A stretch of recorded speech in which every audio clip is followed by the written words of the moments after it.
Always remember that I don't make this up. I just report it as it is. And now I'm going to take you way back in time, okay? Way back in time when Chris Mangena, okay, was on the stand. And he said with his own mouth, and I'm quoting, I know you guys might have forgotten this, but this is a good time to revisit the topic.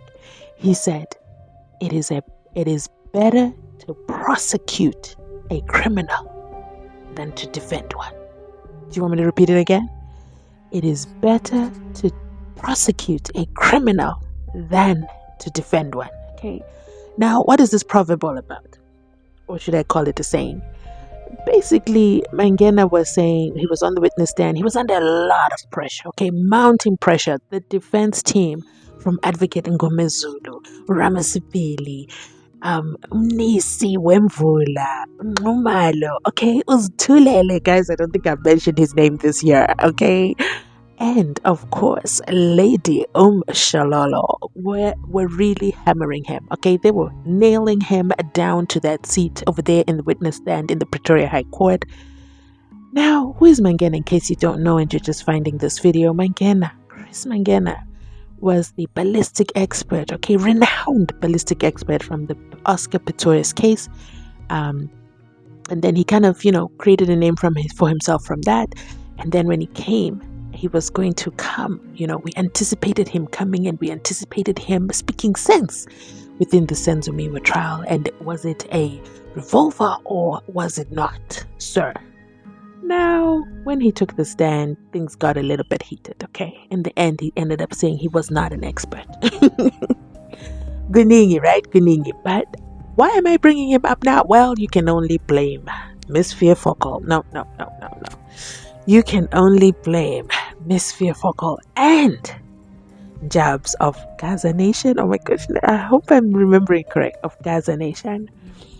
Let me tell you something.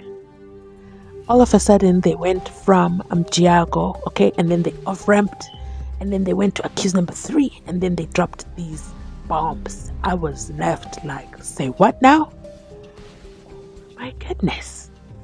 Oh my goodness. And this is around the conviction of accused number 3 in the other trial, not this one, the taxi Ntontonis, okay, that Gininda always talks about. Guys, it's a lot. It's a lot. I'm still processing it, but you already know I was going to bring you this video so we talk about it more in detail. And I love the comment section and hearing your opinions and views. For example, yesterday I did a video on Cheryl Zondo, and there's 3 comments that left me pausing, and how I have to do another video in response to those comments. And that's what I love about the comment section, is that it is so thought-provoking. And you know what else about the comment section is, if you become a channel member by hitting that join button, you get to have access to exclusive emojis that only are available right here on Mzansi Unfiltered. So you want to make sure when court starts next week, if you can, hit that join button. I'd love to see more and more, defense attorney emojis in the comment section down below, okay? But let me not even waste any more time. Let us hear Patricia Mashale and the Jabs and what they have to say about accused number 3, because wow. Okay, let's get into it. I may have spoken about it. Do you know accused number 3, MTHOBISI MNCUBE? He says that he was convicted on the matter he's serving. The conviction was 2017, June 27, at the Johannesburg High Court. He says when he was convicted, he then, his lawyers, his private lawyers, he was having private lawyers. Private lawyers also had prepared an appeal papers. They filed them on a judge that was presiding on a matter. The appeal, his appeal, was listened on the same date that the conviction was done.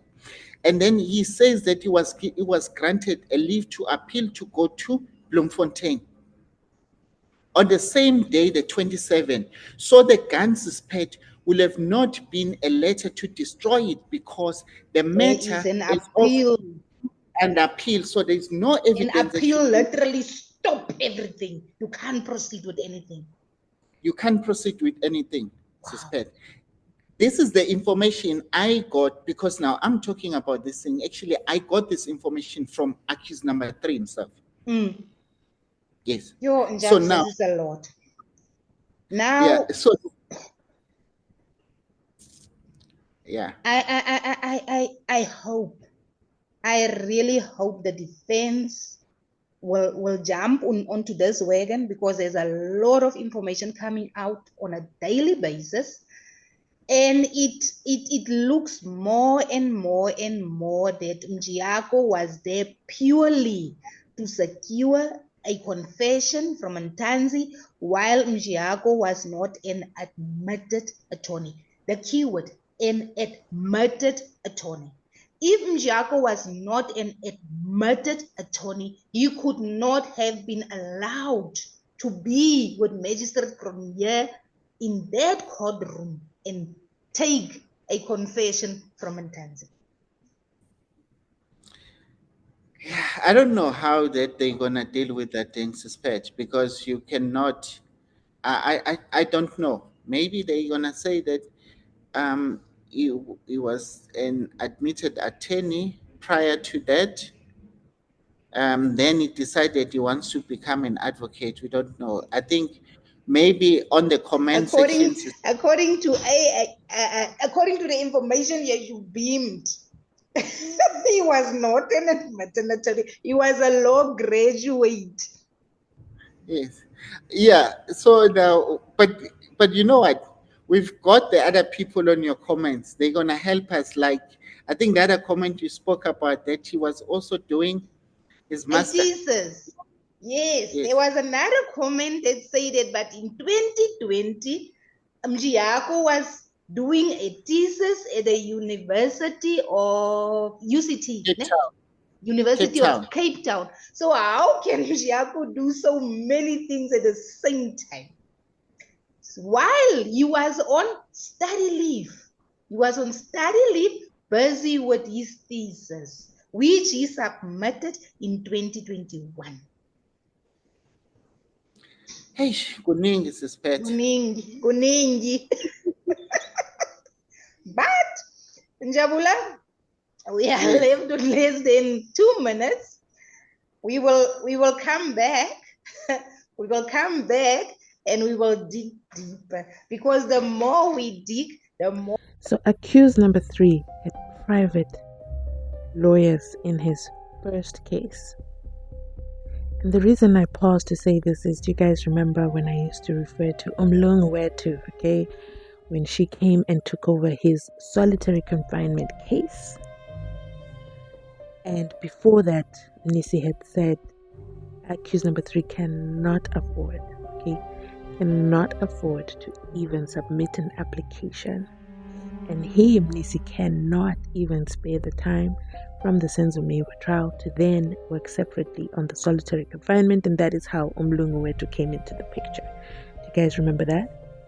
So I asked myself, if he had private lawyers before, what changed? What changed? Because now he is covered by legal aid. But then again, they're covered by legal aid because the case had to restart. It went into, you know what? Let's just scrap that thought. Let's talk about what we did find out here with regards to Mjiako, the law student who was studying at the time. And this firearm, which they are saying MTHOBISI used in the previous case, is now the same one. Surprisingly, in this case, confirmed, of course, by the ballistic expert, Chris Mangena. Are you picking up all these pieces and putting them together? Why this case? That's the bigger question for me. Remember what Kwananzi said. Let me remind you. Yeah, some of them I get brief, some of them I don't get brief. I don't follow investigation every single day, but I know that there's some terrible things that happen in Gauteng about other murder cases in Gauteng that seems to have been squashed somehow, that this team is picking up. That seems to be an issue. which is for me the interesting one that is coming up. So obviously there will be many people involved. That's why I said senior officers are involved. And I know for a fact that the senior officers start from a brigadier, so there is a brigadier involved.